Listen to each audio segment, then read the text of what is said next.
part of that learning curve is I think a lot of it has to do with being, not to be too sappy, but just being kind to yourself Yeah. and knowing that, because a lot of people, the hang up for putting video on is my setup, or I have kids, or X number of things. I'm wearing a t-shirt today, or whatever it might be. It's all these things we tell ourselves that people aren't going to, it's going to, I'm not going to be accepted. I'm going to be judged. That's going to make me get in my own head. Like, if I go on this Zoom call, everyone's going to be wearing a tuxedo and I'm going to be in a t-shirt, and I'm just really going to feel self-conscious.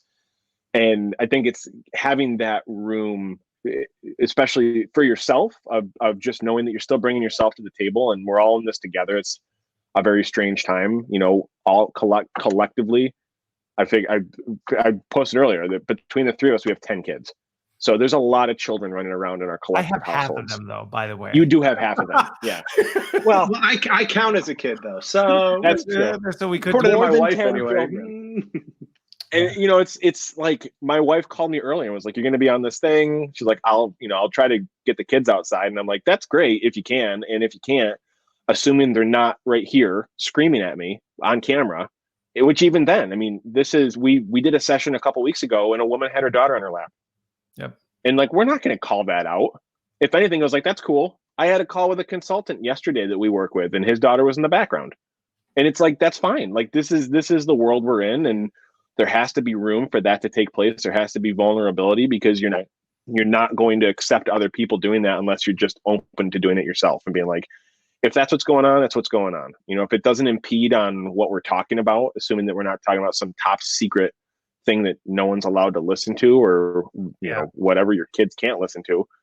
At the same time, it's just, there needs to be room for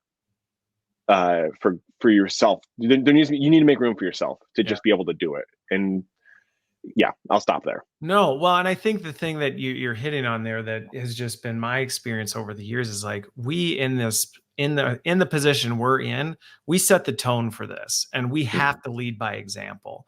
So if we're awkward and uncomfortable, and if something happens and we freak out, or we refuse to go on camera because our hair's not right, or things like that, and we set those excuses, I mean, that's what everybody else hears, and then they go, "Oh, well, if that's the tone, if that's the way the meetings run, then I need to follow that."